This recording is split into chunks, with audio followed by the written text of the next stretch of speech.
If you were a contractor, you'd take care of your tools like your life depends on it, but you're not. You're a real estate investor. We're going to teach you how to groom your contact list like your life depends on it. Stay tuned. Smash that subscribe button.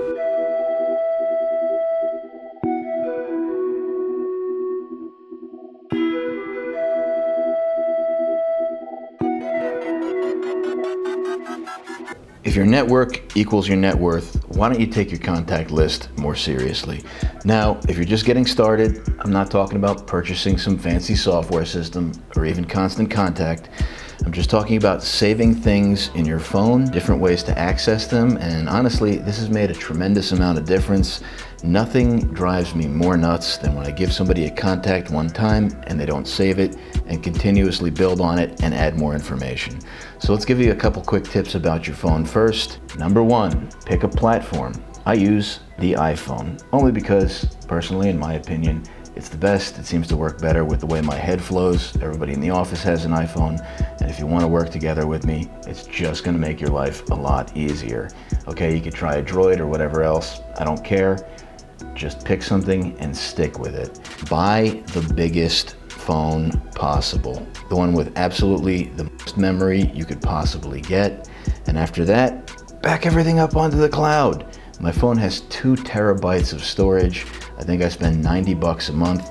This is not something you should skimp out on. Like we said in the intro to this video, if you were a contractor, you would take care of your tools like your life depends on it, but you're not. You're a real estate investor, and your tools are your contacts and the speed in which you can access them. This is a habit that was taught to me by somebody who worked on the Apple campus closely with Steve Jobs. Apparently it's something he actually did in real life, and if it's good enough for him and it made his life easier, certainly it would work for me too, and honestly it has. There's been a number of high net worth and successful people that I've taught this habit to over the years, and to this day it's kind of cool when I see them many months and years later, or even in large rooms or out in the street, and they just stop me and thank me for it and how much easier I have made their life. If you'd like to know a little bit more about this, this is actually a personal development thing. You can go check out our video on how personal growth affects your real estate business. We'll link it to this video right there. The number one thing I'm gonna do every time I meet somebody and I wanna save their contact information, because let's face it, business cards are dead. The first thing that I'm gonna do is I am going to take a picture of the person, or better still, take a picture with the person. I am gonna save that picture with their contact in my iPhone. If I'm in the picture, it's even better. This way, when I send that contact to somebody else, they know where I got it, or they know where they got it from, and they remember. I mean, marketing's really all about impressions. Now you're permanently saved in their phone. Every time you share a contact with somebody, I always tell them to save it all the time, every time. And if they go back and they look at it, or that person calls them back and my picture pops up, I'm occupying real estate in their mind, and they're thinking about me. Whether they like me or not, I'm still on their mind. So picture of you and them is always better, and it's kind of funny over the years just to see how people age and stuff too. I really like it. It's just shows an established relationship. Don't even want to get too into it, but when you start doing bigger things like raising money for your hedge fund and you've got a picture of you and a particular client from 10 years ago on your iPhone, that really shows a pre-existing relationship, no matter how much anybody questions it, because you've known them for a long time and you got pictures from when you were kids or whatever else. So pictures are huge. I cannot stress them enough. I take tons of pictures. Matter of fact, we can probably do a video on this later if you want to make a note on it, Elvis. There actually is a way to access pictures on your iPhone through a GPS location, and if you ever lose pictures of a house that you took, all you have to do is find that address on the map and they'll all be there on that particular location. It's a pretty awesome thing to be able to do. The next thing is, don't get f***ing lazy on me. There's 2 blanks in your phone, first name, last name. Don't type them both into first name. Type the first name in the first name, type the last name in the last name. If it's somebody like me and my name is Charles and they got a nickname like Chuck, you can put that next to it. Whatever is going to help you to recall that information incredibly quickly. First name, last name, nickname, these things are all going to be really, really important. Right underneath that, there's a little spot that says company. What I do is if they do work for a particular company that I'm gonna do business with, like a title company, I will type the name of the title company right in there and then write the word title, or the name of the law firm right in there, and then I'll write the word lawyer or ESQ. So when I can't remember their name, I'll just type in title and 39,000 title companies will come up, and I'll just start clicking on them till I see that person's picture, because my brain seems to remember pictures a lot quicker than names. Or if it's a lawyer, I'll type in ESQ and there's a whole list of them. And after that, where it says company, I'll have probate law, real estate law, criminal law, whatever it is. It'll help you refine and find that contact. If you're looking at somebody earlier today, asked me for the contact information for an insurance broker that we use for most of our properties. This guy's been working with me for like 7 years and he still can't fucking remember it. It drives me nuts.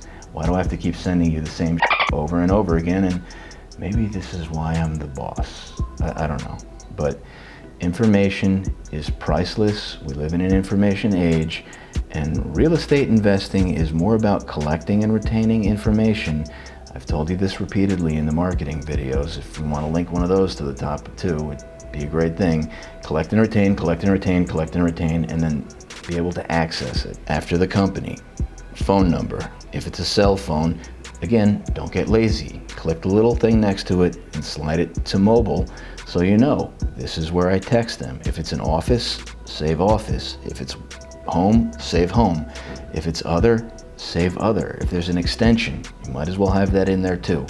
This stuff is something you absolutely need. And honestly, in my opinion, if you don't save your contacts list this as soon as you get them, you're a world-class piece of shit. You're also showing that you really don't care about your business and that there's just no importance to maintaining your contact list or making money or succeeding. I mean, if you don't want to think and you don't want to groom your contact list like a garden or a house plant that you're going to watch grow and just be proud of, then just find another business, please. It's not for you. This is that important. It's a habit you need to cultivate and be just anal about. If they are a seller, where it says company, I would write the word seller.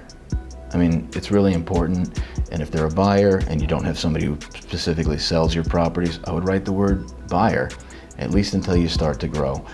After that, there's a spot where there's an address, all right? You can keep multiple addresses. If it's somebody you're gonna work with, make sure you save their office address. This is really important. Otherwise, when you get in your car and you gotta go to a closing at a lawyer's office and you gotta Google his fucking name and you gotta find where that address is and then go there, this just wastes your time versus you could just click the button and go to this particular lawyer's office. Click the button and go to this title company. Click the button and go to this seller's house. If you're dealing with multiple sellers at once, and you should definitely be dealing with multiple sellers at once, and you know this house is in Roselle, New Jersey, and you can't remember the address, if you just type in the word Roselle, your phone will actually list all the addresses that are saved in Roselle. It's going to narrow it down to 25, 50, 100, how many. It's going to make it easier to find. And then you just scroll through and looking for the name or looking for the picture that jogs your memory until you finally get it. Well, most people just write down or never save numbers. And if you don't save every contact of every person who's ever contacted you ever or that's ever given you their information, you're almost subhuman. Like, you don't belong in this business. Just want to make that clear. Like, go get a job. You don't think like an entrepreneur. Addresses are incredibly, incredibly key. Take pride in not just entering this stuff in my phone and maintaining it, but let's say you develop a working relationship with some of these people and you make a lot of money and then they invite you over for dinner and you get their home address. Guess what? When they text it to you, cut, paste, and save that where their home is. You can later do stuff like add them to your Christmas card list. All this stuff is incredibly important, more so than you can ever think, and it shows that you care. Email addresses.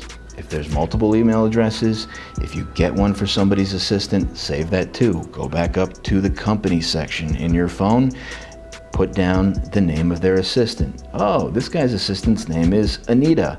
This way, when it comes time to call him back, nothing sounds more beautiful to somebody than the sound of their own name. So when you call them up and they say hello, you go, hey Anita, how's it going? It's Chuck. Can I speak to your boss? I guarantee you're going to get a better reaction because you remember their name, and even if they don't remember you, they feel like an idiot because you address them on a first name basis, and you're just going to get through a lot quicker. People often ask me, how come when you call them, people answer like they got a call from Jesus Christ himself?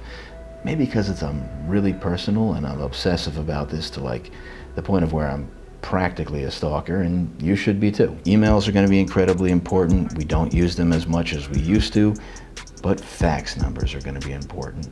And there are going to be times that you're going to have to fax things to people. Even if you don't use it, save that fax number all the time, every time, please. Other information that you may want to save as you start building this stuff. Sometimes, yes, I will save people's social security numbers on deals that we're working with just in case I have to call a bank quickly and they ask me that as a confirmation. If it's a lawyer and I have trust account information, you better believe that account number and that routing number are saved to that contact. This way I can wire money over, or better still, I know where the money's coming from to go back into my bank account all the time, every time. Don't forget, smash the subscribe button, share this with your friends. This has definitely been one of the habits that's really helped me become more successful, and I can't even calculate the amount of time that it's saved me over the years, but it will make your life better. It will make your life more efficient. Save every contact, every time, all the time, and continuously maintain and grow them. It will improve your life. My name's Chuck Kohout. Always be closing. Bye for now.